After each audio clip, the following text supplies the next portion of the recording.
Welcome to Step Into the Pivot. We're your hosts. I'm Teresa Conti. And I'm Ivana Polonio. We talk with people just like you. We have honest conversations about current issues that women and men face and how we pivot to address them in our lives. This podcast is your companion as you step into a workout or take some time for yourself. Hello, everyone, and welcome to this week's episode of Step Into the Pivot, where we talk to Carolyn Marsh, who is a dear friend of ours, someone that Teresa and I have both, collaborated with, worked alongside with on some interesting and important projects. But today we're digging deeper into a very personal story of hers. Cannot wait, because this is going to be talking story about talking story, and coming from a professional storyteller who is here to tell us about what it was like to tell a story that was not professional at all. So Carolyn, welcome to Step Into the Pivot. Thank you so much. I'm delighted to be here. So great to welcome you, because you are well, folks can read about your bio and your wonderful accomplishments on our website. You also have your bio is for all of those listeners who are in the process of maybe tweaking their LinkedIn profile or wanting to update their resume. Take a look at Carolyn's bio. It is so perfectly written, just the nice balance of words and length, and you get to really know her. And oh my gosh, is there to know? There's so much to know about you. So you're a professional writer, specifically specializing in finance Yes. writing. You also, so with the roots in financial services, you also really do understand, because of your background, risk management, investment strategies. You are running your own firm, but you're also supporting others. Most recently, there've been, I know you've been talking about really getting more and more involved in board commitments. So much we could talk about from that perspective, but we're really interested in, shifting out of that gear. And I will pass this over to Teresa to kick us off with our Step Into the Pivot questions. Yeah. So like Ivana said, Carolyn is an amazing writer. Thank you. Haven't known her but a couple years, but I've really enjoyed working with her. But as we were talking about, so Ivana knows the story, but I do not. So even when we were kind of doing a little bit of prep, there's this word out there, moth. And I was like, I don't even know what moth is. Is that a place? So Carolyn, let's just start there. What is it? And what did you do there? Okay, so The Moth is all about storytelling. The Moth is an event series, and it's affiliated with NPR. They host these events all over the country in different cities, where they're live storytelling events. And each event has a theme. So the theme might be, what my grandma taught me, or things on wheels, or just any kind of a crazy theme. And the storytellers that come in sign up. It's like an open mic format, and hope that their name gets picked out of the hat to be one of the 10 people that tell the story. So they go through, they have 10 people tell a story. They're timed, they're short. The stories have to be true, and they have to be personal, firsthand experiences. So I participated in one of these events here in Washington, D.C., where I live. Partly because a good friend of mine sent me a text one night, and she said, I just went to a Moth event, and the next one that's coming up is, the theme is public transportation, and you have to tell your story. And I knew which story she was talking about. It's her favorite story. We've talked about it lots of times. And she was the one that kind of planted that seed and said, you really have to go. This opportunity wants you to come and tell the story. So that's how this all began for me. Public transportation. I did not expect that to have been the theme.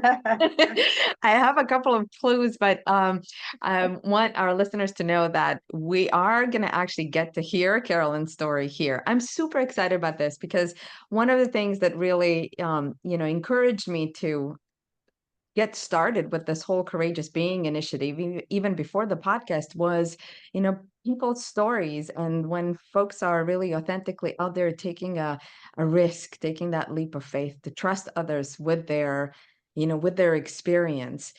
What a, first of all, what a quintessential and universal experience that is, the oral tradition of just sharing. So Here's what human, happened isn't to it? me. So human. Yes, That's yes. right.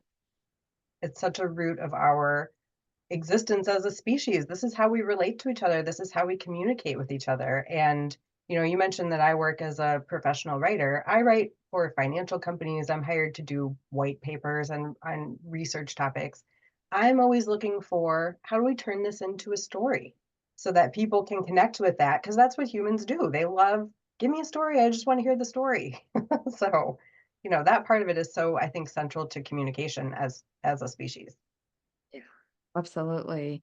And if I'm not mistaken, that's why moth calls their stories moth, because of I think the reference to a moth flying around the flame as we're sitting down in the evening, Yeah, on that around our campfires. proverbial campfire or the porch and just, rocking chairs and sharing. Yes. And so, Carolyn, would you be willing to tell us your public transportation I would love to tell you story? my public transportation story. So, and as this might already be hinting, people take a very generous interpretation of whatever the theme is. So you'll see transportation is part of this. So I'd love to share with you my story. 1 star is the rating that I give to flying on airplanes. I hate flying. I get extremely nervous. And that was definitely the case on this 19-hour flight to New Zealand. It didn't help when I asked the Kiwi flight attendant which bathroom I should use, and she told me the Cinta. And I said, I'm sorry, what was that? And she said, the Cinta. And I went, where am I going? I don't even know what she's saying. And I finally figured out she meant the center, but in her Kiwi New Zealand accent, that's how it sounded to me. So that's how I was feeling on the flight over. I had just graduated from college and I was traveling with this special work visa available to new graduates. And I was heading to New Zealand with this game plan of having some adventures and trying to figure out what to do next with my life, what would my path be for my 20s. And when I got there, I traveled around for a month and then I came to this little ski town in New Zealand called Queenstown. And I had that feeling immediately of this is the place for me. This is where I want to stay. And I knew exactly where I wanted to work. I wanted to work at, excuse me, Winnie's restaurant and pizzeria. Winnie's was the place to be in Queenstown. They played reggae music every night, and they had this amazing roof that was on hydraulics, and it would open to the starry sky on a clear night. And it was right in the center of town. So I went in and I said, I'd like to apply for a job. And I was shocked to learn that the way they hired waiters was just to give them a trial night. There was no training. They just brought you in and said, go for it. Good luck. And they scheduled me for a trial on a Friday night. And I had a lot of experience waiting tables. So I thought, okay, I'm going to make this work. And I got there on the Friday and I was really putting a lot of effort in and doing my best. And it was going very well until Stevie came in and sat down. And Stevie was herself a manager at Winnie's restaurant and pizzeria. And she was like a real queen bee. And she was there with 5 of her friends on their night off. And they sat down at this booth in my section. And everything went wrong. They ordered starters, and then a runner delivered them to the wrong table. And then their steaks came out overcooked. And their drink orders were taking forever because it's Friday night and the bar is busy. And she was just getting madder and madder and madder. And I kept saying, I'm so sorry. I'm doing, everything I can. And, she was there with her friends and she was not into the way this was going. And she was so angry, actually, that she tried to prevent me from getting a job. I saw her arguing with the hiring manager in the corner that night, and I knew what it was about. Uh, but they gave me the job anyway. And so then I just had to work with Stevie.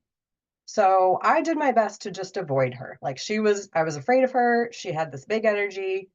And whenever we were on a shift together, she'd be in the kitchen, yucking it up with the chefs and making a point that, she was the inner circle and I was not. And then she would plan drinks for everyone and leave me out. She would give me all the worst closing jobs on the shift. I mean, she made it loud and clear, we're not mending fences. So, I just tried to put her kind of in to the side while I was having this experience, traveling and having fun. And I was having a great time, but I got to the point where I thought, all right, I'm kind of burning out on the party life, and I'm not sure I'm getting that much closer to figuring out my life path. So I think I'm just going to wrap up this fun adventure and head home. And I booked my flight home, and I had one more shift to do at Winnie's, and it was a daytime shift, and I was opening with Stevie. So we're there at the restaurant, we're setting everything up, we're taking the chairs off the tables and doing all that. And we wouldn't normally speak to each other, but I was just dying to tell the story of what had happened the night before. She was the only person there. And I finally went, oh, forget it. I'm just going to tell her. And I said, I have to tell you, I had the craziest experience last night. I had this dream that I was flying with God. And I'm not religious. I can't explain this dream, but I was flying with God. And it was just the most beautiful and peaceful feeling. I could see the clouds going below me and the ocean below that. And I could feel this like cool air on my skin. And there was this warm kind of heavenly energy attached to the back of me. And I just knew I was flying with God. And I said to God in this dream, where are we going? And God said to me, we're going to pray for someone's mother. So we continued on flying, and we came to this land, and we drifted down to the earth. And we came to this small kind of gray stone church. And I looked around, and I knew that we were in France or somewhere kind of a European feeling. So we go into this church, and it's like dark, and there's flickering candlelight. And we went over to this little altar, and we lit a candle, and we said a prayer for someone's mother. And then we went back up in the sky, and we flew home together to New Zealand. And I just cannot explain how real this experience was. So I woke up from this crazy dream, I go into work, and I'm spitting this all out to Stevie. When I finished telling her the story, I was really surprised to see that there were tears streaming down her face. And she said, that story is for me. That experience that you had was my mother. Apparently her mother had died and was buried in this small gray stone church in France. And that week was the anniversary of her mother's passing. And I didn't know it, but Stevie was walking around full of sadness and grief and having her own experience that I didn't know anything about. And we were just stunned to share this experience. We sat across from each other like, what do we do now? I mean, we had been in this kind of state of conflict for months. And now we had this profound experience that connected us. And we just sort of sat dumbfounded. And I said to her, I'm really sorry about your mom. And she said, thank you. And then we just sort of got up and finished our work to set up the restaurant. We didn't become friends, but we did have, there was really a truce between us after we shared this experience. And I can't really explain why this happened. I mean, it was such a specific time in my life. I'm 23, I'm traveling around and having fun. I have this really profound experience that connects me to a woman I'm kind of enemies with and afraid of. And, I went to New Zealand trying to figure out something about my life. I don't really think I did, but I do think that I grew up a little bit. And I think part of it was this experience that helped me see that you have to have compassion for what you don't know about people. You may not ever learn it about them, but you have to start from that place of compassion because you just don't know. And the piece that I will say, finishing this all up, is, I still don't like flying on planes. I hate it. But I will say, if you ever get the chance, flying with God, 5 stars. Thank you. Okay, well, a few things. Number one, awesome. And I got goosebumps like halfway through. Like I knew there was something coming, but I didn't know exactly what it was. So I definitely did get goosebumps. So Wow. it was a wow moment. And it's true, right? Like you said, you never know what somebody else is going through. So there was something there that connected and that she needed to hear at that moment, or whatever that was, right? A larger force, whatever that looks like, right? That's Yes. what I was thinking as you were talking. Yeah. I totally agree. And you can't, even if you say like, oh, it wasn't really like a true kind of spiritual experience, maybe you both read into the episode in some way that connected you, it still connected us at the end. We still had this kind of shared moment where we had to see each other differently. And for me, it was really a formative kind of growing up experience. It's something that I've just never forgotten. And that's why that friend called me and said, transportation is involved. You have to tell your story about flying. Is it public transportation? I don't know. I didn't pay for any ticket, so. But you took a plane there, so we can argue it that way. Here's the piece I really love. It's the part about, so the public part of the transportation is that you transported your dynamic, with Stevie by taking the risk there, right? I think one of the really poignant moments in the whole story is where you're noticing the discomfort. So you had the dream, it was really big, you're noticing the discomfort, and still you go for it. You take the risk to tell her. And maybe that would have been different if you weren't leaving, really so imminently. Maybe you would have, Yes. Maybe I would have said, I'll hold on to this and tell somebody later. It just came spilling out of me in a way that, I wouldn't have told her any other dream that I'd had, but. Right. But again, there's maybe a reason that happened, right? Maybe, Yeah. Like that's the way I put it all together. That's right. Like, yeah. I noticed, so how you were describing in the dream, that sensation of flying. I love the description of, and then you're looking down, and then the feelings and the nature and the, it's just the sensation of that. There is something about that same vibe, basically, when you're saying, I just went for it. And I told her, I don't know what it was, but I felt, sort of like buoyed and nudged. Those weren't your words, but, I just felt that Oh, but it was a sensation. I think those are the connecting points, because even when I think about it now, this dream was 20 plus years ago, and I can still feel those physical sensations. I can smell the church, that sort of thing. And I agree. It's the same kind of thing, that urge to just spill the story out. It was a sensation that kind of overcame me, and I felt like I had to address it. Yeah. See, for me, these are super granular, but extremely important examples of what we mean by saying, follow your gut. Or if when you feel guided, step into it, even if you don't know where this is going to take you. And I think when you talk about, I think I grew up a little, but for me, probably some of the most, the biggest and most, exponential growth is in those moments where we take the risk and say, I'm going to do something that is different from what I normally do. Yes. And I But think when you look back on yeah. your life, you can pinpoint those moments and say, this was a moment when I grew up a little bit. That was a moment when I grew up a little bit. It's not a linear thing that happens day by day. It's moment by moment, I think. Yeah. So just talk really briefly maybe about what it was like to do that, to kind of raise your hand, go out there with your story, like just maybe talk about that just real briefly, Carolyn, because that clearly. Yes, that was crazy. So I'm a writer. I sit in my basement and do client projects. I have 3 little kids. My life is this little life in my house. It's in my to my home environment for the most of the time. And this was such a different experience because I went to this giant venue in Washington, D.C., the National Building Museum, and they had 400 chairs set up. And I went and stood on the stage in this room with a huge atrium ceiling and stood on the stage. And by the time I had my turn to present, it was dark outside. So I'm standing under that blinding light, just you and the microphone, and you're telling the story to a giant blank room that you can't see at all.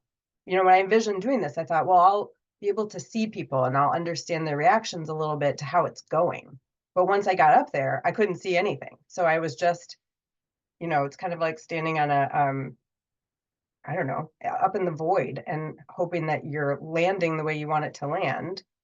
And one of the craziest experiences of it was that when I got to the point where I said that Stevie told me that was her mother, there was this gasp from the audience, and it came like a wave up over the stage that I was on. And that's the one moment where I was like, okay, it's going okay. This is all right, until then. I'm pretty sure I can tell you I gasped as well. I mean, I was on mute because you're telling the story, but I'm pretty sure I gasped as well. It was really just that part alone was a pretty amazing experience. And, when you're going to speak publicly, you're just so full of fear and, hormones are kind of getting you all pumped up. And adrenaline. And to stay up there, I really had to try to keep myself calm to remember the story, because you have to do it from memory. You're not allowed to bring notes.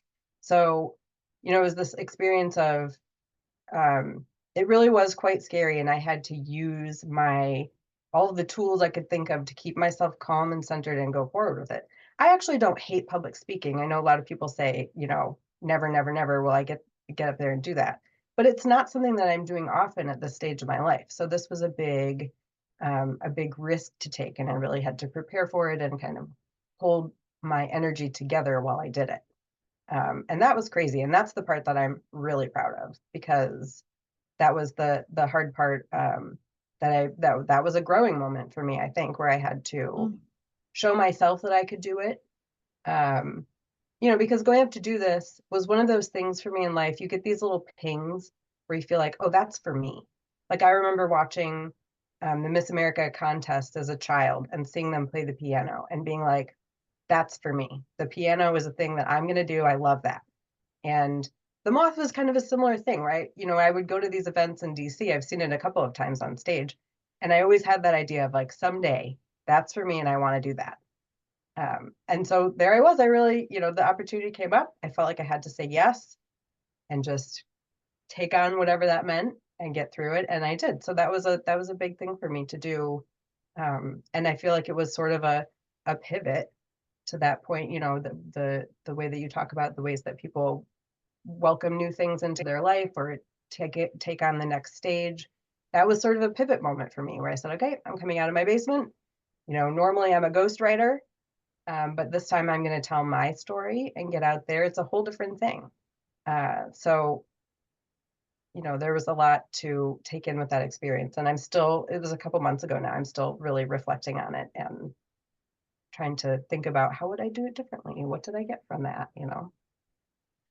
I love the similarities here. Oftentimes, when I work with people, I talk about, these transformational experiences and the journey of our, life in general being an upward spiral. So sometimes it feels like you're revisiting some of the same experiences, and it can feel even like you're going backwards and dealing with something that you thought you had done and finished and resolved. But here it is again. But if you keep going, it's kind of like it's an upward spiral moment. So you might revisit some of the same stations, but now from a new vantage point. And it was so cool to hear you talk about the experience of saying yes to Moth, but then the physical experience of it being, I didn't really think this is going to be like that big of a stage, that big of a Yes. room. And then the void, and then you're taking the risk to speak into the void and you don't know how it's going to land. I don't know if everybody else noticed the similarity, but to me, this sounded exactly like what you were saying with Stevie. It's just the two of you, and you've got this story you want to tell. And then there's Stevie, the void. And you're like, I'm just going to go for it, but I don't know how this is going to land. And it's really That's a like, great point. right? Yes. 20 plus years later, here you are revisiting. It's the same setup. Like, I've got something vulnerable to share, and I'm going to go for it, even though I don't Yes. quite know how this is going to land. Yes, I do see the similarity now that you pointed out. I wouldn't have thought about it that way, but absolutely.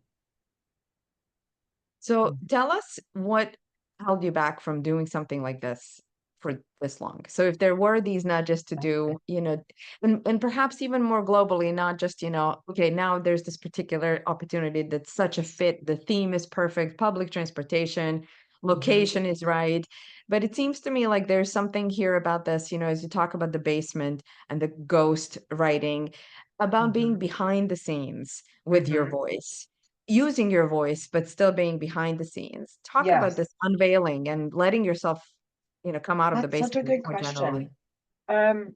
Yeah, because I could have done this 5 years ago. I mean, I was already well aware of the Moth and already had that kind of ping of that's for me, but I didn't. I wasn't ready. So, I mean, I've been in this phase where I've been really focused on my family. I have young children. I have 3 kids. The oldest is 12 and the youngest just turned 6. So I've really been in this like cocoon of family life. And really that was like my top priority for such a long time. And it's really been in the last year or so, I think, that I have seen that we as a family are moving into the next phase where the kids are older and they don't need the same level of my attention in their day-to-day lives. And that sort of opened a door for me of what do I do next? Like, what's my next ambitions or goals, or what are the things that I would like to welcome into my life next? And there's also another piece of it where, like, I started doing this freelance writing business about 9 or 10 years ago. And I remember the first year that I was doing it, when people would say, "Oh, what kind of work do you do?" When I would say I'm a writer, it sounded fake for at least a year, where it sounded, that I was pretending to do that, even though I had clients and I had projects and it was happening. And there came a point where I remembered feeling like, oh, I'm really a writer now. Like, I don't feel like a fraud when I tell people that this is clearly who I am and what I do in my work. And I think this was like the next stage of that kind of evolution, where I thought, okay, I can embrace that I have a story to tell about something, and I want to sit down and write it in my own voice. And I used to do that as a child. I was a writer as a child and would put my stories in competitions and things like that. And then, that kind of gets packed away for a while you do other things. And I went down this very technical route with studying financial investment related kind of credentials. And it's been a little bit of an unpacking of that piece of my personality and piece of my identity, and embracing it a little bit more fully, and saying, I am a writer. And in fact, I want to get up and tell my own story.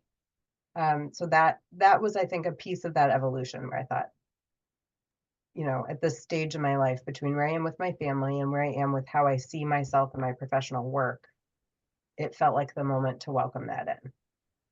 Yeah. And you talked, the last question we always ask our guests are, how was this pivot a step forward? And I heard you say a few times that you've had a few pivots, and I heard you say, what's next for me? It's almost like, what is your next pivot? What is going to be your next step forward? Yes. Right? Because we don't believe that people only have one pivot in life. You have multiple. There's so many things that happen that you have to pivot and move the next thing. So that's why we think this is, we can have guests back to talk about other things, but can you tell us how that pivots a step forward? And maybe you don't know that yet. Maybe you're still trying to figure that out. I am still trying to figure that out. I think that's exactly it. So I recently accepted a position to be appointed to a board of a company. It's a small private company, but that's an exciting new opportunity for me, and I'd really like to build more on that. And I think that's the same kind of idea. I joke with Eva a little bit about coming out of the basement, going back into the world and being with the people and wanting to do things in a more team-oriented setting. So I am very actively looking for, like, what's that next thing for me. But I think the first step is that mindset of being like, I'm going to tell myself I'm not just a freelancer doing ghostwriting anymore. I'm going to tell myself now that I'm opening to new things. And that was and a very specific. And it's almost like that ghostwriting that you talked about was good during that time. It helped you build your career. It was good for your family. There's reasons you did that, and now it's time to take the next pivot, the next step forward. Yes, I think that's exactly right. And but part of it, I think, is, at least for me, is really about that identity piece. Do I see myself in the next role? And I have to kind of inch my way there, the same way that when I first said I was a writer, I had to inch my way into really feeling like that was true. So I'm right now in that gray territory between what's next, how can I start to see myself taking on that new role? So yeah, if you figure it out, let me know. Well, we're here for you, and Thank you. honestly, whatever you do, you'll be amazing, because I know what an amazing experience I've had with you as a writer. Aww. So we love that. So yeah, so I know that you'll do well no matter what it is, and I really want to thank you for being here today. The story was fantastic. I'm sure you have something to add too. Yeah, just an encouragement, to all of us to be comfortable with this like liminal state. I think that's really life. When you're describing this, like, I'm right here, I don't know what's coming. The history has happened. I'm integrating it still. I mean, it's really like that. That's it, Carolyn. That's the name of the game, really, when we're being present, and an encouragement to, keep maybe conjuring up in the present moment that state that you were in the dream. That is something that right now on this show, you were saying, I can still smell the church. I can still feel the sensations. And I'm becoming more and more comfortable with saying to myself, like, why not? Like, why not just intentionally remember that and see if I can conjure up that state and bring that to my next board meeting and my next conversation. And I don't have to be, thinking a story, but that state of like, wait, I was in a state in that dream. And I relate. I've had some of those experiences myself. In that state, it was like an all is well type of a feeling for no reason, Yes. And I bring that into my current situation, Oh, great point. right? And be comfortable with the unknown. So Mm-hmm. thank you for helping. I feel like we pivoted our whole show here with you. Yes. We did something different. This really like Yes. the whole format it is what it normally is, but it also isn't. Thank you for helping Story us and a story and a story. stretch. So That's Yeah. right. well, thank you so much for having me. I Beautiful. really enjoyed being here with you and just having the opportunity to tell my story again. It was lovely. Awesome. Thank you to all of our listeners. We will talk with you next week. And remember, if you have a pivot, step into it. Yes. Thank you, everyone. Thank you so much for joining us on this episode of Step Into the Pivot. We hope you found inspiration and valuable insights from our conversation. Remember, life is a series of pivots, and it's in those moments of change that we truly grow. If you enjoyed today's episode and want to stay connected, make sure to check out our websites. You'll find additional resources, behind-the-scenes content, and more details about our incredible guests. We love hearing from listeners, so reach out with your thoughts, questions, or your own pivot stories. To keep the conversation going, be sure to follow us on social media. We're on LinkedIn and Instagram, where we share updates, quotes, and engage with our amazing community. If you haven't already, please subscribe, rate, and leave a review. Your feedback makes a difference, and it helps us bring you meaningful conversations. We're signing off, reminding you that every pivot is a step forward. Take care, and we'll catch you on the next episode of Step Into the Pivot.